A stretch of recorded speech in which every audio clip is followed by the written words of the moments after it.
No Contact Suicide Part 1. No contact can be difficult to implement, even harder to maintain.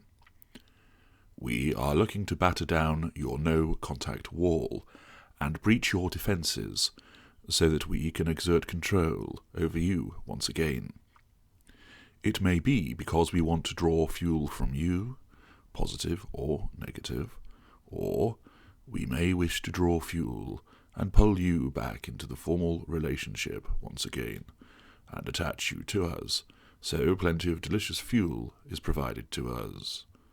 Dependent on our fuel needs, the constitution of our fuel matrix, and the school of narcissists that we are, we may dedicate considerable time and effort to knocking down your no-contact wall. Having worked hard to escape us, or, if disengaged, build that wall before follow-up hoovers start, when we turn our attention to you once again, there are many occasions where you commit no-contact suicide and bring your own wall tumbling down with next to no help from us. There are two main elements to this no-contact suicide. I explained in the video, The Wrong No Contact, that you may think you have established no contact, but you actually have not. With no contact suicide, you may well have actually implemented a robust and solid no contact regime, and then, as the song goes, you go and spoil it all by doing something stupid. Keep in mind that we anticipate the commission of no-contact suicide, and therefore, in certain instances, our own behaviour will be adjusted to encourage you to bring about the demise of your no-contact yourself. The first part of no-contact suicide concerns you ending no contact by simply contacting us.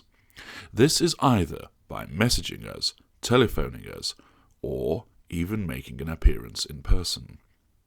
This may seem an obvious thing not to do, but it repeatedly happens. Ordinarily, if you have escaped us, you will receive an initial grand hoover as we fight to bring you back into the formal relationship. This happens most of the time. However, if it does not, or if it has happened and the initial grand hoover failed, we may well be relying on you committing no-contact suicide through you contacting us.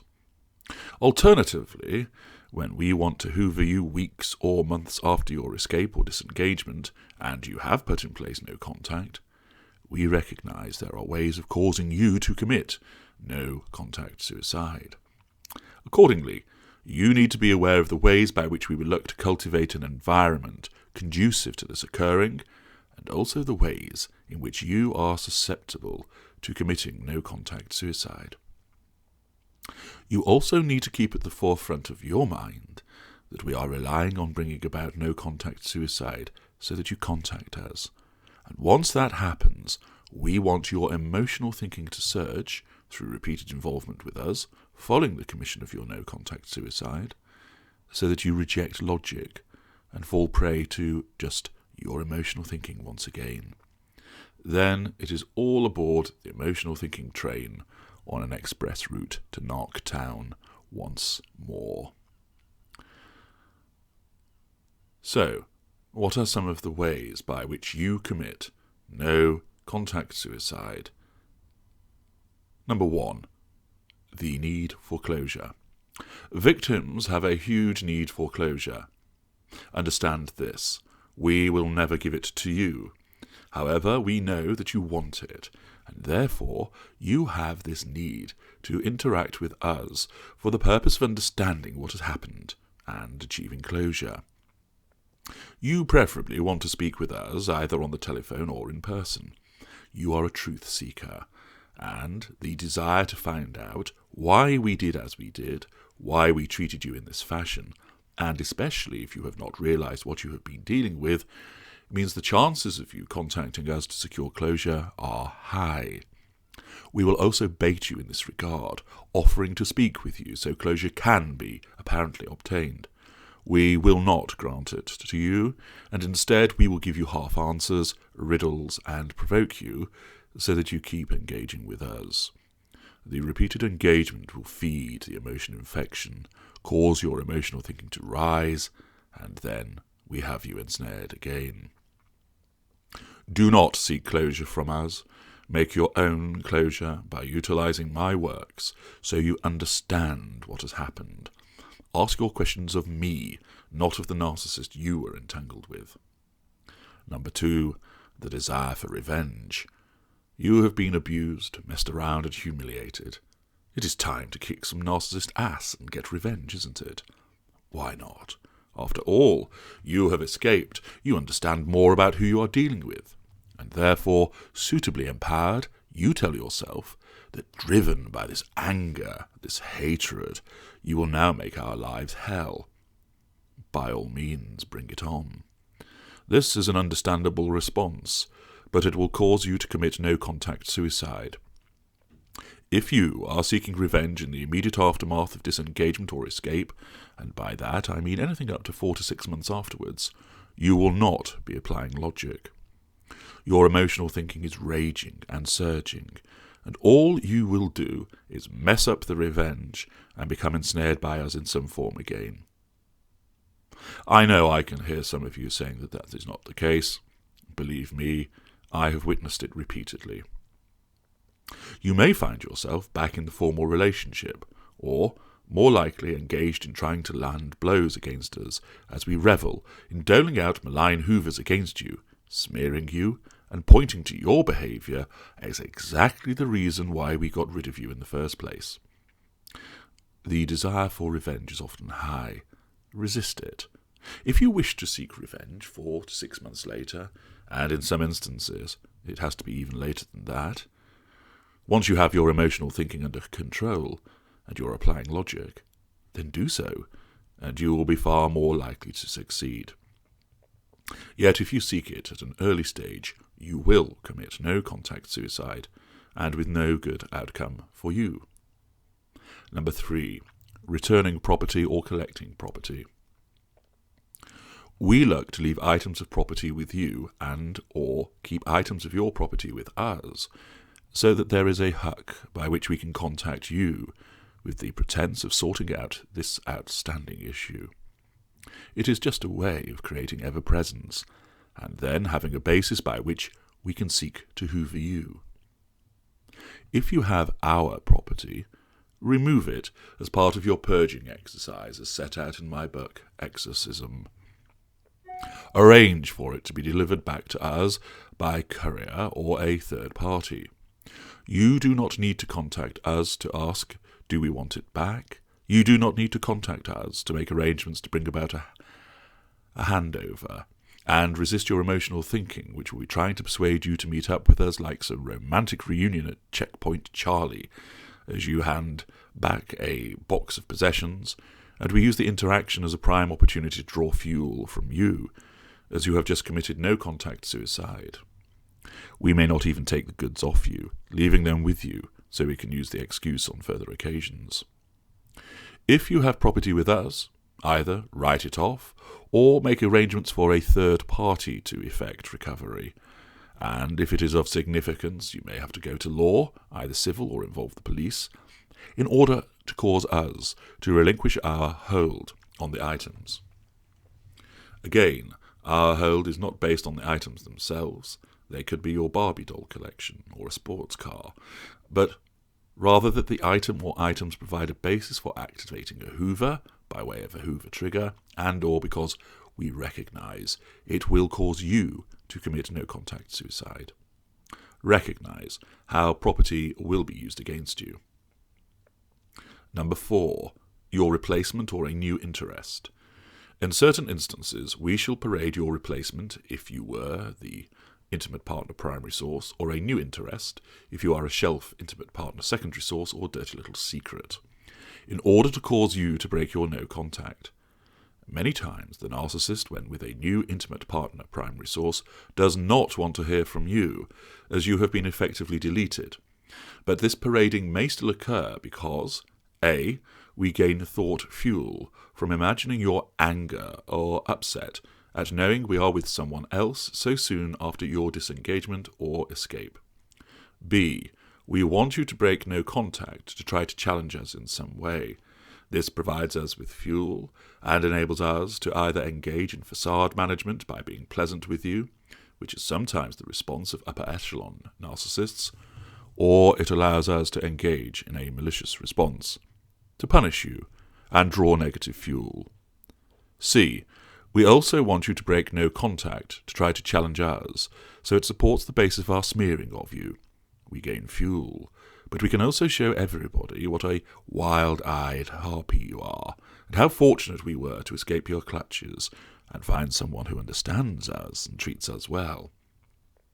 This parading of the new interest may be done through announcements on social media, appearances at social events, and even walking by arm in arm where you live. It is designed to cause you to commit no-contact suicide by A. Having a go at us for dumping you and finding someone else so quickly. B. To invite your commentary when it is a situation of, have you seen who he is with? C. To try to warn the new interest what they have got themselves into, which invariably fails and backfires. D. Finding out more about this person. E. To see if we are truly happy with this person, a common fear of the former appliance. Your emotional thinking will con you by suggesting that you should confront us, because we have treated you terribly, and we should be made aware of this, that you have an obligation as a decent person to warn this fresh victim about us, to sneer at our choice of new love interest, when you are far superior to this person, and in other ways besides. Recognize that this is your emotional thinking, which is masquerading as logic, and reject it before it reaches a tipping point and you become involved and ensnared once again. Breaching no contact in these circumstances rarely results in you becoming ensnared in the formal relationship again, because of course we have someone new, but you can be ensnared in a cat-and-mouse game because it provides benefits to us, as I have explained earlier, and it maintains your obsession and investment so that your no-contact has crumbled and may never be rebuilt, so that when we do hoover you at a later stage to resurrect the formal relationship, it is far easier. Number 5. Provocation via third parties. We will not contact you direct. We want to remain aloof and draw you to us by causing you to commit no-contact suicide. It reinforces our perception of power if we can cause you to destroy your own no-contact and come to us. A further way of bringing this about is to say something about you to a third party, knowing it will get back to you. It might be a friend of yours, a colleague, the children you share with us, another family member or a neighbour. Examples would include, I am rather concerned about Anne's drinking at the moment, and I wondered if you, as a sister, might have a word with her before it gets out of hand.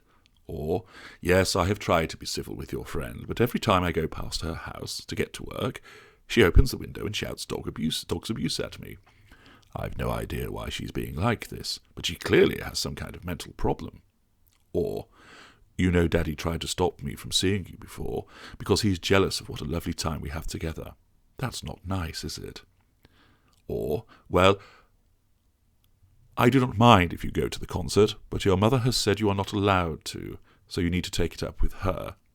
Or, I hear she has been looking for jobs with Alpha Corporation. Yes, she said she is sick of being taken for granted by you and her colleagues.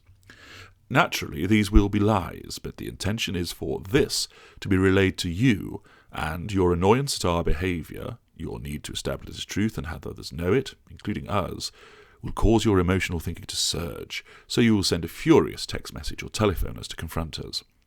Once you do, and we gain fuel from your response, we will use various manipulations to keep you engaging as we draw more fuel, and feed the emotion infection so you will not let the matter go.